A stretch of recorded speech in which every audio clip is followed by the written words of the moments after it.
Euh, hein?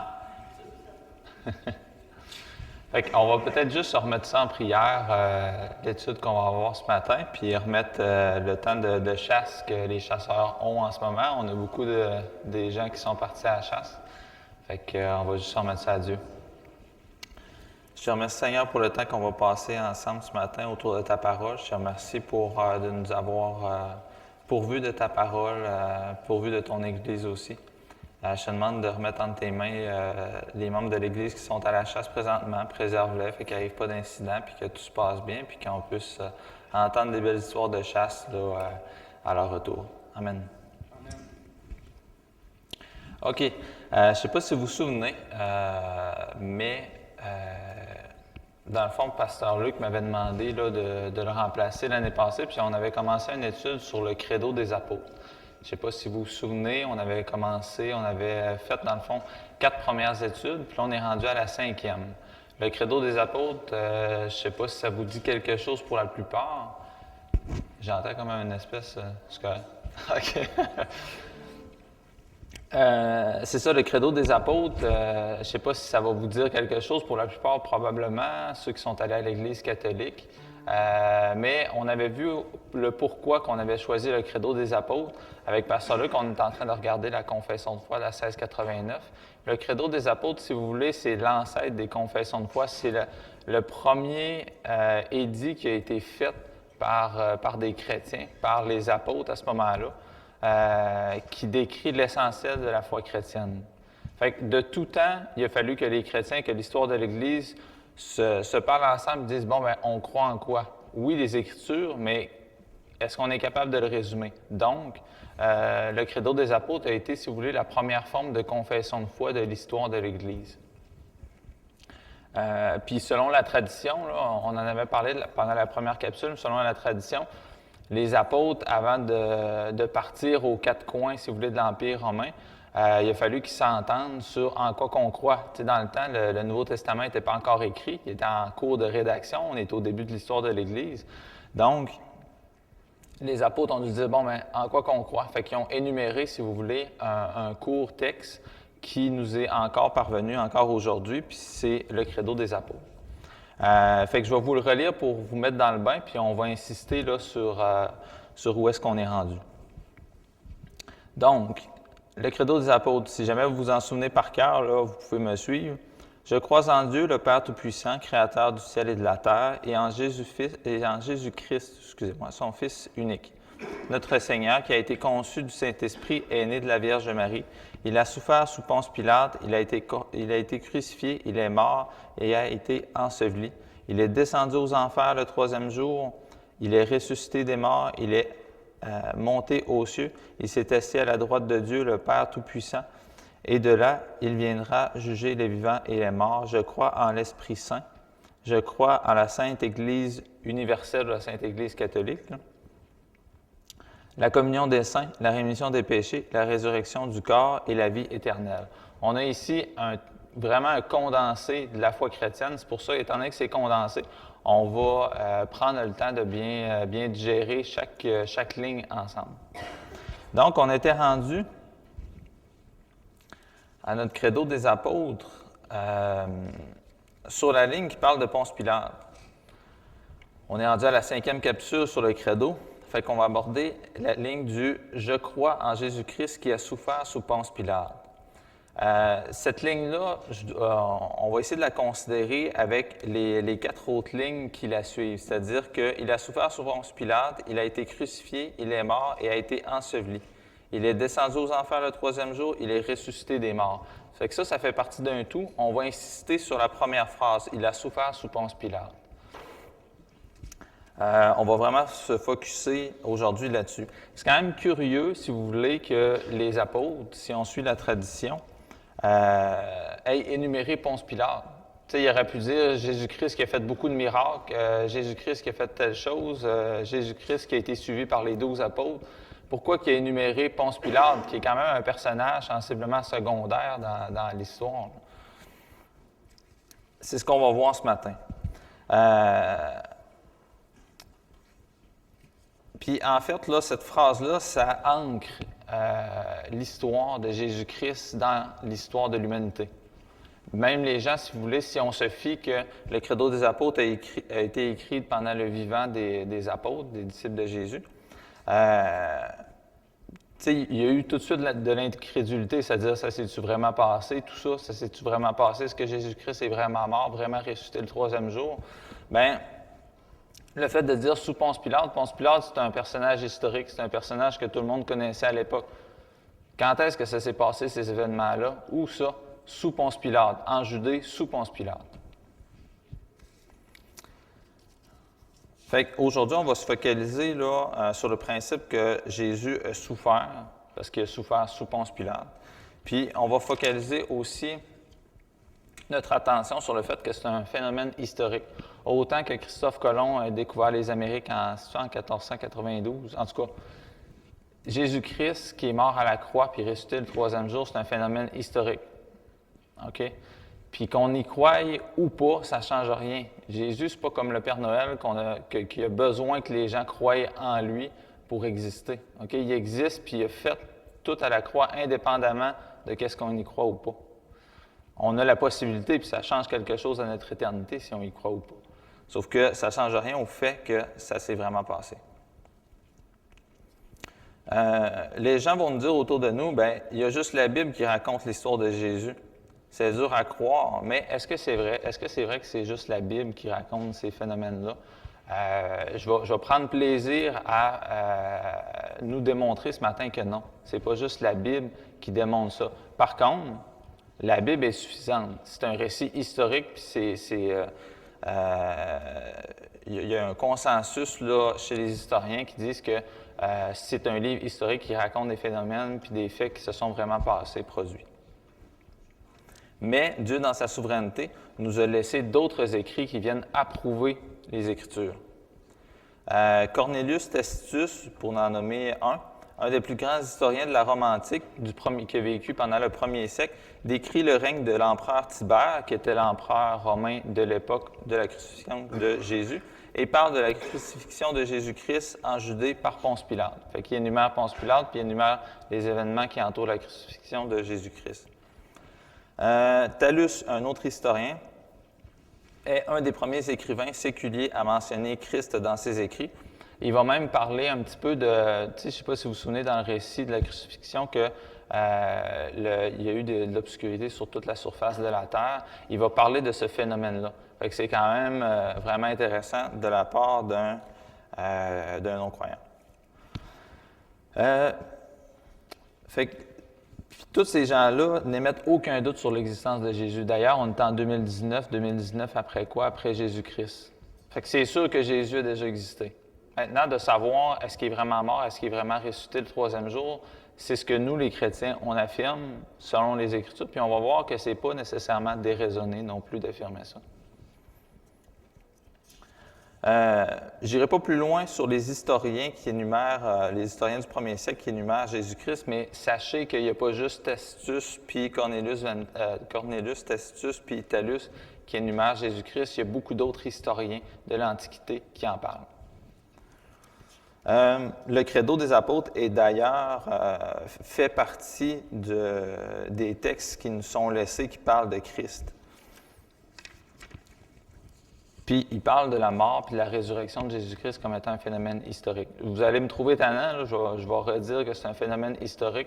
Mais pourquoi que je dis ça? Pourquoi que c'est important encore aujourd'hui? C'est parce que si on croit que Jésus-Christ, c'est vraiment arrivé, il est vraiment mort et vraiment ressuscité, bien, ça va changer réellement notre façon de voir notre vie. Parce qu'il y en a juste un qui est revenu des morts. 3 jours après, c'est Jésus-Christ. Puis il a fait revenir des morts certains, que ce soit, j'ai un blanc. Lazare, oui, c'est ça, que ce soit Lazare, ou d'autres personnes pendant le ministère du Saint-Esprit, pendant son histoire de l'Église. Par contre, la cause de ces résurrections-là, c'est Christ. Fait qu'il y en a juste un seul qui a vaincu la mort dans toute l'histoire de l'humanité, c'est Christ. Tu sais, il y a eu plein de phénomènes historiques, là. Il y a eu des batailles qui ont forgé le monde occidental dans lequel on vit, sauf que le plus grand phénomène historique, c'est la mort et la résurrection de Jésus-Christ. Fait que tout être humain devrait se poser la question, qu'est-ce que je fais avec ce phénomène-là qui est historique, qui s'est vraiment produit?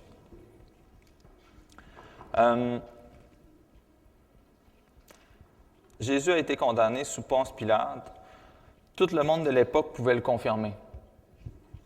Puis, si les gens qui en doutaient, c'est bon, ben, on se pose des questions, ça s'est-tu vraiment passé? Toi, étais-tu vraiment là? Tu sais, mettons que je me mets dans la peau des gens qui vivaient en Judée dans le premier siècle. Étais-tu vraiment là? Ben oui, c'est Ponce Pilate qui l'a condamné. Ah oui, c'est Ponce Pilate qui est un personnage historique reconnu. Fait que c'est pour ça que le Credo des apôtres en parle comme ça. La grande majorité des historiens et autres spécialistes va nous rappeler Otto Betz, qui est un théologien historien, affirme que l'existence de Jésus et sa mort par crucifixion sous Ponce Pilate est un fait historique. Aucun historien digne de ce nom ne s'aventurerait à poser comme postulat la non-historicité de Jésus.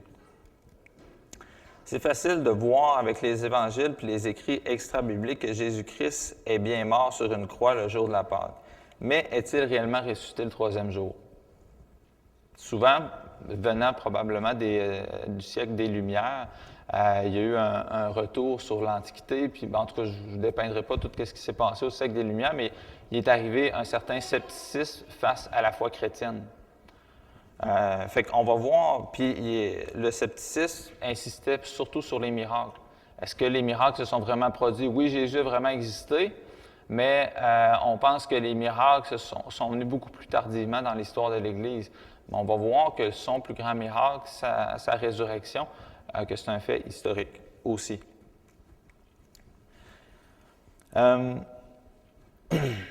Fait que la plus grande preuve, comme ce que je disais, de la messianité de Jésus, c'est-à-dire que Jésus est le Messie qu'attendaient les Juifs puis le Messie de l'humanité, c'est sa résurrection. Ça a été prophétisé par David, Ésaïe, par Osée, par plusieurs autres prophètes aussi de l'Ancien Testament. Le matin de la Pâque, le tombeau où il avait été enseveli était vide. Puis ça, c'est un fait qui est indéniable, qu'on ne peut pas contester. Pourquoi? On va voir ça. S'il n'avait pas été vide, lorsque les disciples ont commencé à annoncer que Jésus était ressuscité, les chefs des Juifs puis les Romains auraient organisé une réunion publique devant le tombeau. Ils auraient dit, venez-vous-en, on va enlever le scellé, on va enlever la pierre, puis on va vérifier s'il y a encore un corps. Si Jésus ne serait pas ressuscité, bien là, les gens auraient roulé la pierre, puis auraient vu le corps, puis la rumeur, si vous voulez, de la résurrection de Christ serait mort dans l'œuf. OK? Mais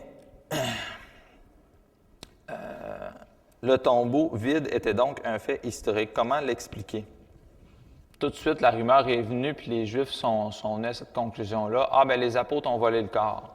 Est-ce que c'est raisonnable de dire ça? Premièrement, est-ce que c'est là tout le respect que les apôtres avaient pour leur maître? De le mettre, de cacher le corps, puis de le sortir d'un beau caveau qu'avait donné Joseph d'Arimathée? Je ne suis pas certain.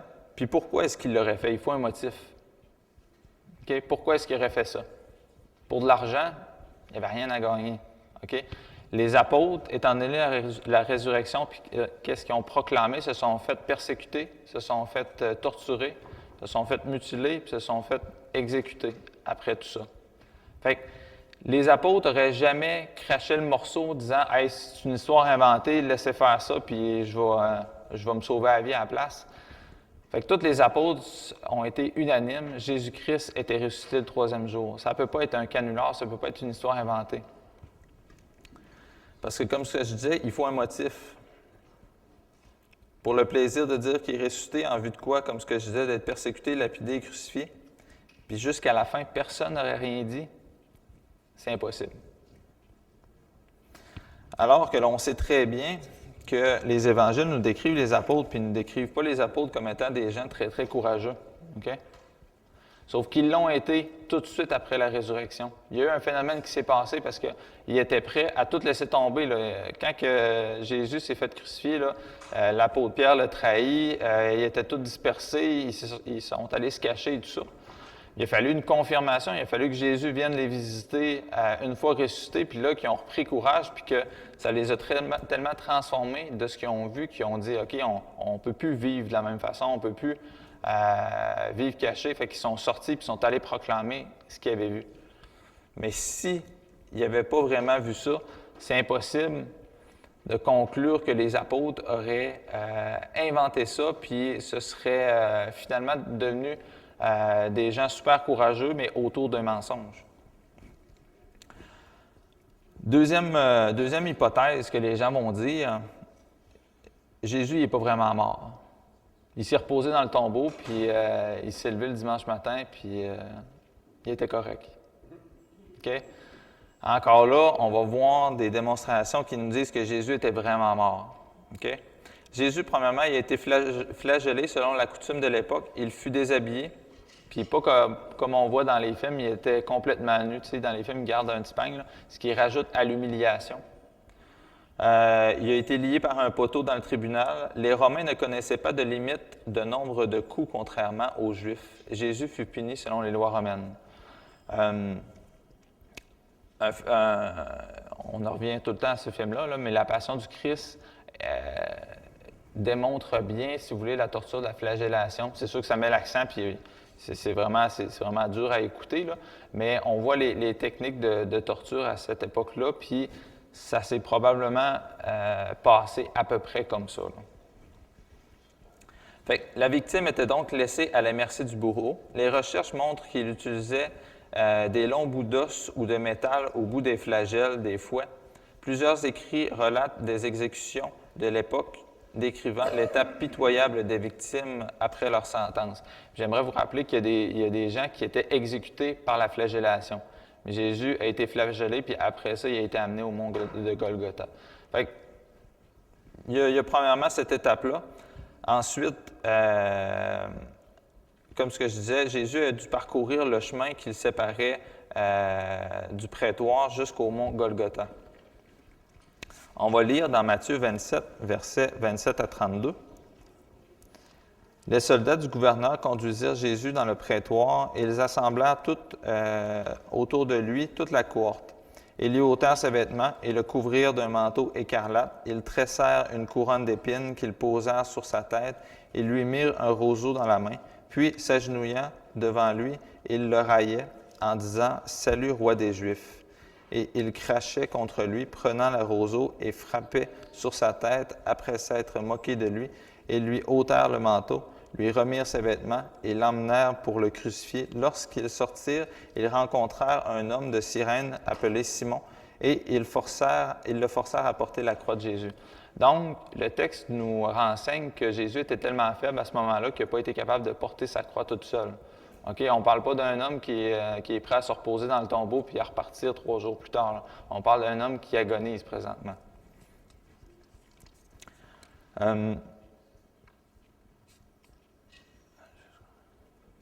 Encore une fois, les historiens de l'époque décrivent la crucifixion comme une lente agonie, mélange de douleur et de suffocation liée à la perte de sang continue. Je ne sais pas si vous avez tout en tête, sinon on va le lire, mais est-ce que vous avez tout en tête? Est-ce que vous vous rappelez des récits qui parlent de la crucifixion de Jésus, que ce soit dans les évangiles puis tout ça? Tout le monde sait à peu près de quoi qu'on parle? Okay.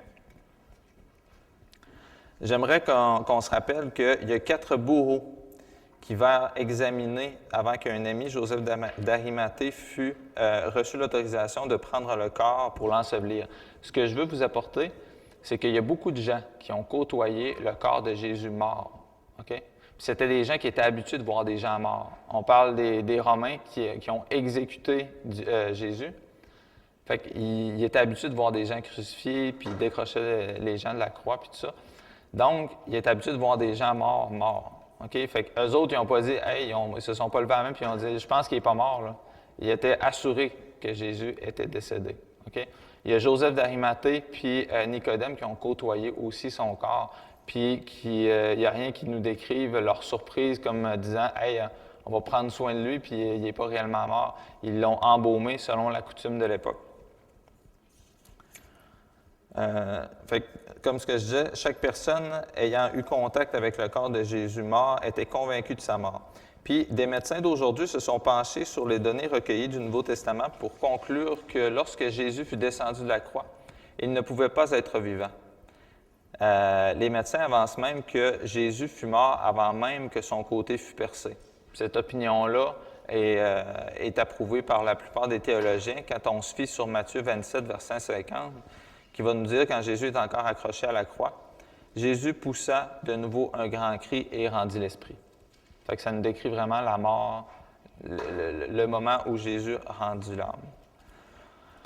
En Marc, chapitre 15, versets 42 à 46, je vais vous laisser tourner.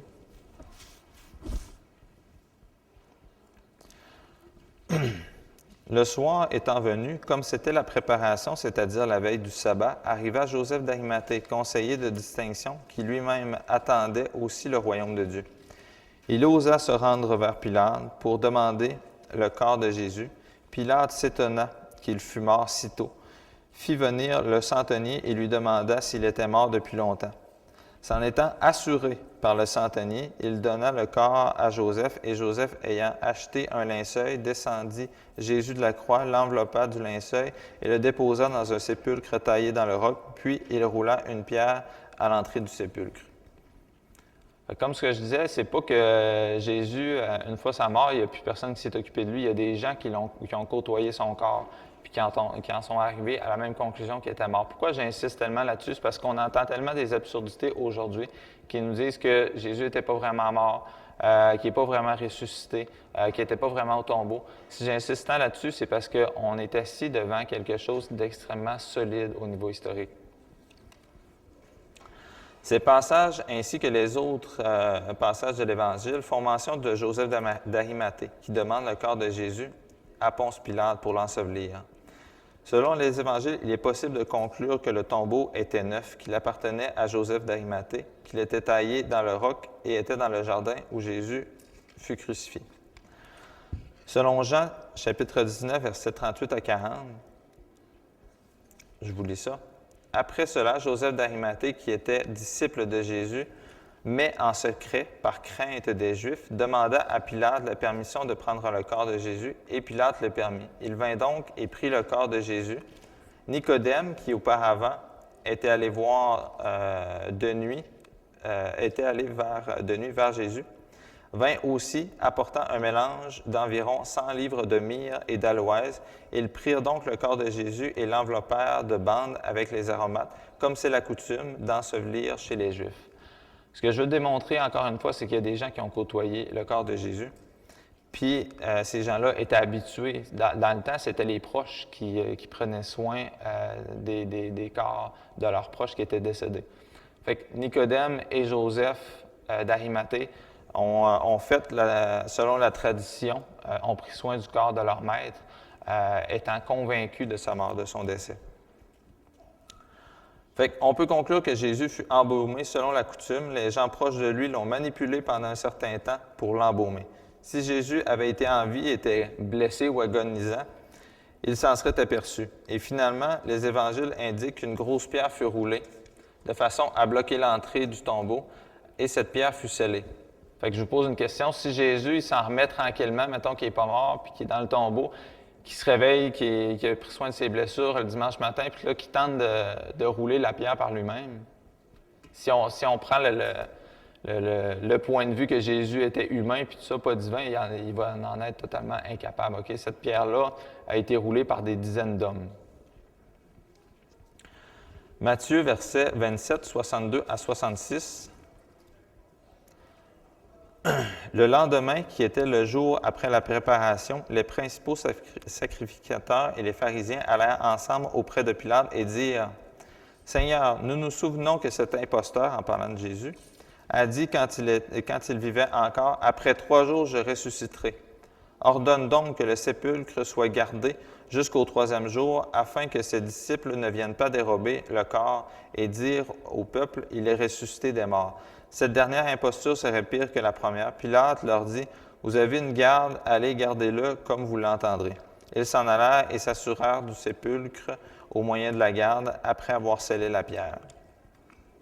Fait que non seulement, mais il y a des gens qui sont retournés le lendemain du sabbat, qui sont retournés pour s'assurer que, premièrement, le corps est encore là, pour rouler la pierre et la sceller.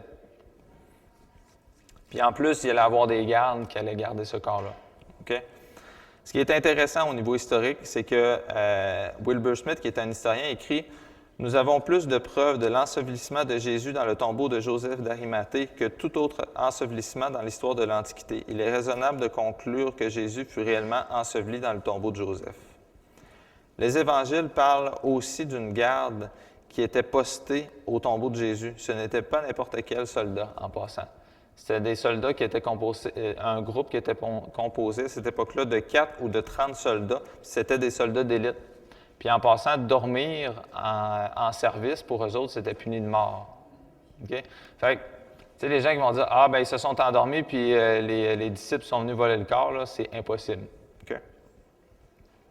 Le Camus, qui est un historien des années 1800, va nous dire « Jamais aucun criminel n'avait causé tant de soucis après son exécution, mais surtout jamais un crucifié n'avait eu l'honneur d'être gardé par une escouade de soldats d'élite. » William Lane Craig, qui est un apologète chrétien de notre ère, va nous dire « Si les disciples se mirent à prêcher la résurrection à Jérusalem et que le peuple réagit favorablement, si les autorités religieuses ne purent rien faire contre c'est que le tombeau devait être vide. Le simple fait que la communauté chrétienne fondée sur la croyance de la résurrection de Jésus vint à l'existence et prospéra dans la ville où Jésus avait été exécuté et enseveli est la preuve manifeste de l'historicité du tombeau vide. » Je m'explique. Quand on parle d'une rumeur, quand on parle de quelque chose qu'on a peut-être entendu qui s'est passé, mettons, dans le nord de l'Ontario, bien, nous autres, on n'est pas là, on est loin. Okay? Sauf que là, on parle d'un phénomène qui s'est passé à Jérusalem, puis la rumeur, si vous voulez, le bruit que Jésus était ressuscité, a pris jour à Jérusalem même. Il n'a pas pris jour à des lieux de là. « Ah, j'ai entendu dire que... » Les gens qui ont vu Jésus se faire crucifier, c'est eux autres mêmes qui ont parlé après ça de sa résurrection. C'est pas arrivé à des lieux différents.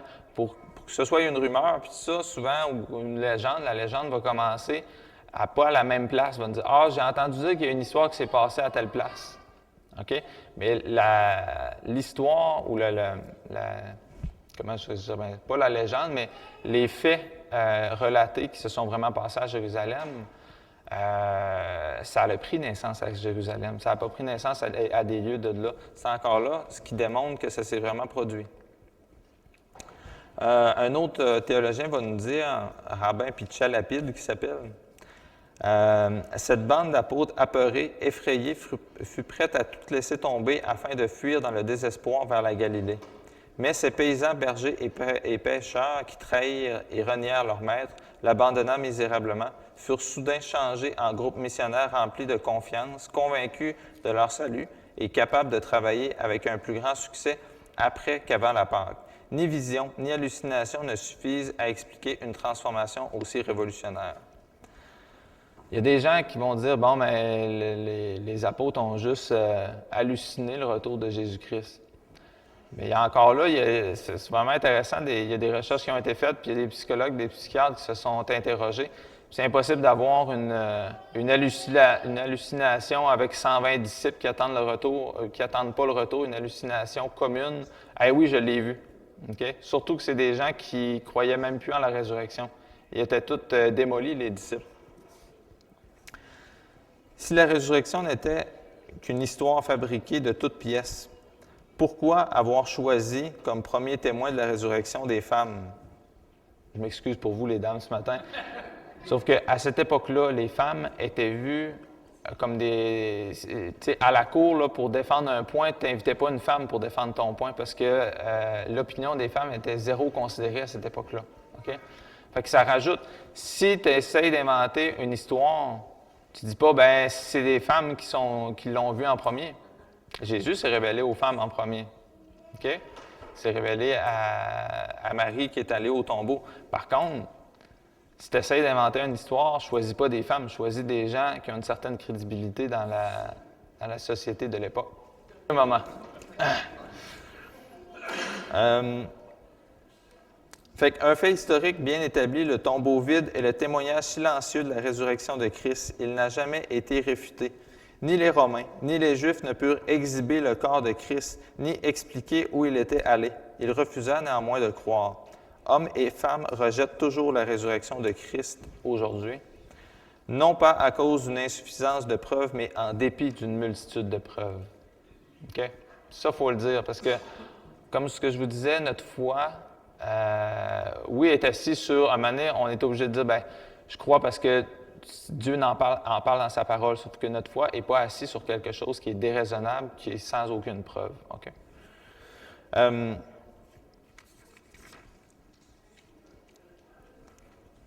Vous allez me trouver tannant, mais on va parler des apparitions de Christ une fois qu'il était ressuscité. OK?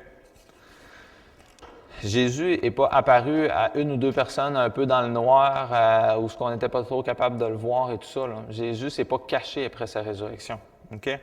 Il est apparu à Marie-Madeleine. On n'y tournera pas nécessairement dans les références que je vais vous dire, mais par contre, vous pouvez peut-être les noter si jamais vous les tournez plus tard. Mais il est apparu à Marie-Madeleine en Jean 16, verset 9. Aux femmes revenant du tombeau en Matthieu 28, verset 9 à 10. À Pierre, plus tard dans la journée, en Luc 24, 34.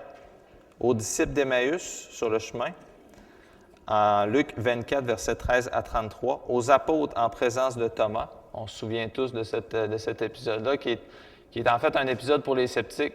Tu sais, Thomas, il ne croyait pas, puis il le dit aux autres. Il disait, je ne croirais pas tant que je ne le toucherais pas. Fait que si Thomas est arrivé, puis il est arrivé de le gars peureux qui se cache puis qui ne croit plus en rien, en un missionnaire qui est allé jusqu'en Inde. En passant, Thomas a fondé cette église en Inde, puis il s'est fait torturer, puis il s'est fait exécuter là-bas. Pourquoi qu'il a changé du tout au tout, si ce n'est pas qu'il a vu Jésus-Christ ressuscité? Aux 7 disciples près du lac de Tibériade, en Jean 21, versets 1 à 23, à une foule de plus de 500 personnes sur une montagne de Galilée, en 1 Corinthiens 15, verset 6. Il y a 500 personnes qui ont vu Jésus dans un événement. OK? Fait que là, il y a 500 personnes qui auraient eu des hallucinations visuelles en même temps, sur la même personne. On nage dans le ridicule. Aux 11 apôtres, en Matthieu 28, versets 16 à 20. À l'Ascension, en Actes, chapitre 1, versets 3 à 12. À l'apôtre Paul, sur le chemin de Damas, en Acte 9, à Étienne, en Acte 7, à Paul dans le temple, en Acte 22, 17 à 21, puis à Jean sur l'île de Patmos. Ces nombreuses apparitions montrent que Jésus n'était pas seulement une hallucination, comme ce que je disais, mais que sa résurrection est bien réelle. Il l'a prouvé en revenant physiquement parmi les siens. Ces nombreux témoignages, dont le récit est écrit par ceux qui l'ont vu, prouvent que ce n'est pas non plus un récit historique devenu mythique. Okay? Il y a une autre façon de penser qui dit « Ah oui, Jésus, l'essence de son histoire, c'est réel, mais l'Église a rajouté des parties au fur et à mesure de son histoire. » On retrouve les mêmes récits, les mêmes textes bibliques quand on fait des fouilles, quand les gens font des fouilles archéologiques, ils retrouvent les mêmes récits qu'on retrouve aujourd'hui dans les manuscrits de la Mer Morte. Les récits qu'ils ont retrouvés sont identiques. Il n'y a rien qui a été ajouté par l'Église au fur et à mesure de son histoire. Maintenant, abordons le deuxième mot de notre ligne du credo de ce matin. On va pas vite, mais c'est pas grave. Jésus a souffert sous Ponce Pilate, mais il a souffert. Comme on a vu, la souffrance physique était bien présente. Je pense qu'on a pu bien l'énumérer, que ce soit par la flagellation, par la torture même de la crucifixion, par l'humiliation.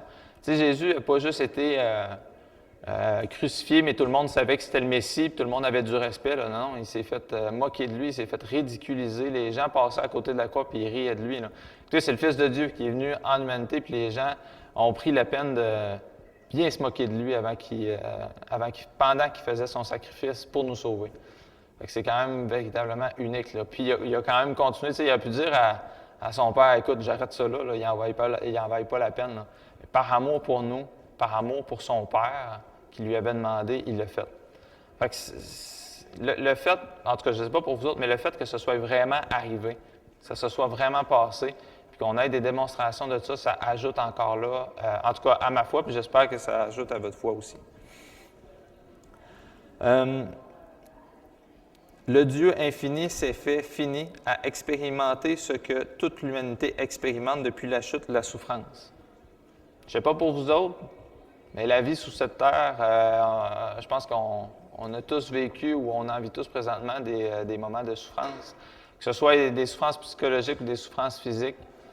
Mais savez-vous quoi? Jésus n'a pas porté la nature pécheresse, il a porté la nature humaine. Il était sans péché. Par contre, il a affronté ce que nous autres, on affronte à tous les jours, la souffrance. Parce qu'il a habité dans ce monde-ci.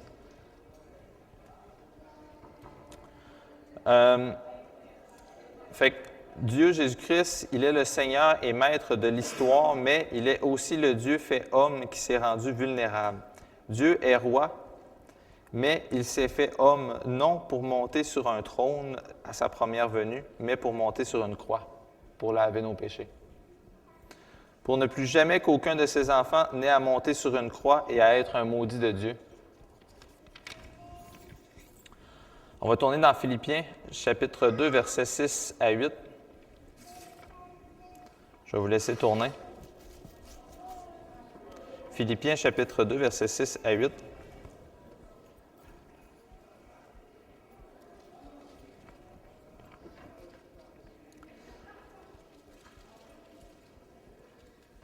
On termine bientôt, là, je ne sais pas. Je vous lis ça. Lequel, existant en forme de Dieu, n'a point regardé comme une proie à arracher d'être égal avec Dieu, mais s'est dépouillé lui-même en prenant une forme de serviteur, en devenant semblable aux hommes et ayant paru comme un simple homme, il s'est humilié lui-même, se rendant obéissant jusqu'à la mort, même jusqu'à la mort de la croix. Il est venu vivre une vie humaine comme nous, par amour pour nous. Il a souffert pour nous, pour que nous n'ayons plus à souffrir. Là, vous allez me dire, il me semble que je souffre encore, oui, mais il nous a promis un avenir où on ne souffrera plus, où toute souffrance va être terminée. Puis ça, c'est une promesse. Puis étant donné que de ce qu'on voit dans les Écritures, Dieu accomplit toujours ses promesses, bien, on peut s'y fier. On lit un dernier passage, Hébreux, chapitre 4, versets 14 à 16.